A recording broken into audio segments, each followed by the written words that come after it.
नमस्कार. TV6 Marathi YouTube चॅनलवर आपले सहर्ष स्वागत आहे. आजच्या व्हिडिओमध्ये आपण बघणार आहोत की राज्यात पुन्हा एकदा कर्जमाफी, कोणाला मिळणार लाभ? तर बघा, राज्यात पुन्हा एकदा कर्जमाफी होणार आहे. तर आता त्यामध्ये नेमका कोणाला लाभ मिळणार आहे, किती रुपयापर्यंत कर्जमाफ होणार आहे, अशी सर्व माहिती आपण बघणार आहोत. तरी सर्वांनी व्हिडिओ शेवटपर्यंत नक्की बघा आणि चॅनलवर नवीन असाल तर सबस्क्राईब करून घ्या, जेणेकरून अशीच माहितीपूर्ण व्हिडिओ तुम्हाला बघायला मिळतील.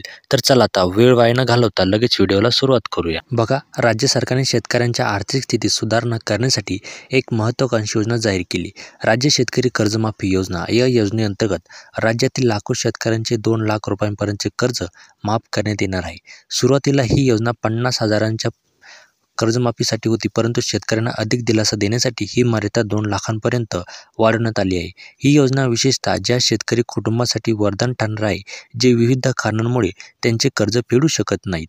आता या योजनेची प्रमुख वैशिष्ट्ये आणि उद्दिष्ट काय?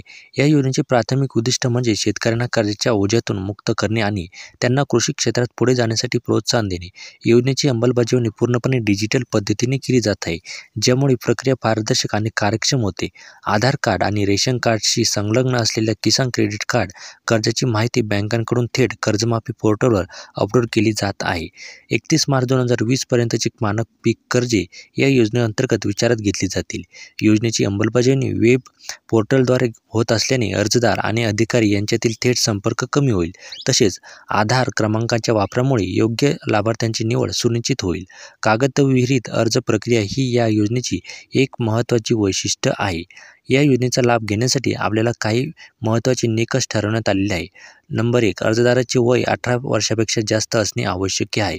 वैध आधार क्रमांक असणे सुद्धा आवश्यक आहे. कुटुंबातील एकच व्यक्ती पीक कर्जधारक असावा. अर्जदार शिधापत्रिकाधारक असणे आवश्यक आहे. अर्जदार अल्पमुदतीचे पीक कर्जदार असावेत. प्रमाणित पीक कर्ज खाते असणे आवश्यक. कर्जधारक राज्यात रहिवासी असणे आवश्यक आहे. आता नेमकी अर्जाची प्रक्रिया कशी होणार आहे? योजनेचा लाभ घेण्यासाठी शेतकऱ्यांना ऑनलाईन अर्ज करावा लागेल. यासाठी त्यांनी योजनेच्या अधिकृत वेबसाईटवर जाऊन लाभार्थी नोंदणी करणे आवश्यक आहे. अर्ज प्रक्रिया सुलभ करण्यासाठी कॉमन सर्व्हिस सेंटर आणि बँकांमार्फत देखील अर्ज स्वीकारले जात आहेत. त्यामुळे ग्रामीण भागातील शेतकऱ्यांना त्यांच्या घराजवळच या सुविधेचा लाभ घेता येईल. आर्थिक मुक्तता. कर्जामुळे शेतकऱ्यांना या कर्जाच्या ओझ्यातून मुक्तता मिळेल आणि ते नव्या उमेदीने शेती करू शकतील. डिजिटल प्रक्रिया. ऑनलाईन अर्ज प्रक्रियेमुळे भ्रष्टाचार आणि मध्यस्थांचा त्रास कमी होईल. डायरेक्ट बेनिफिट ट्रान्सफरद्वारे थकीत कर्जाची परतफेड केली जाईल, ज्यामुळे प्रक्रिया अधिक पारदर्शक होईल. त्यानंतर ऑनलाईन माध्यमातून अर्जदारांच्या तक्रारींचे निवारण केले जाईल. राज्य शेतकरी कर्जमाफी योजना ही शेतकऱ्यांसाठी एक महत्त्वपूर्ण पाऊल आहे. या योजनेमुळे शेतकऱ्यांना कर्जाच्या ओझ्यातून मुक्तता मिळून ते पुन्हा आर्थिक धैर्य प्राप्त करू शकतील. डिजिटल माध्यमातून राबवली जात असल्याने ही योजना पारदर्शक आणि प्रभावी ठरेल. तथापि, योजनेचा यश केवळ सरकारी प्रयत्नांवरच नव्हे, तर शेतकऱ्यांच्या सक्रिय सहभागावर देखील अवलंबून आहे.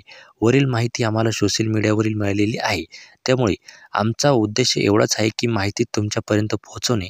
खोटी बातमी देण्याचा आमचा हेतू नाही. तरीही आपण बातमीची शहानिशा करावी आणि चॅनलवर जर नवीन असाल तर सबस्क्राईब करून घेणे, जेणेकरून असे माहितीपूर्ण व्हिडिओ तुम्हाला बघायला मिळतील. धन्यवाद. जय महाराष्ट्र.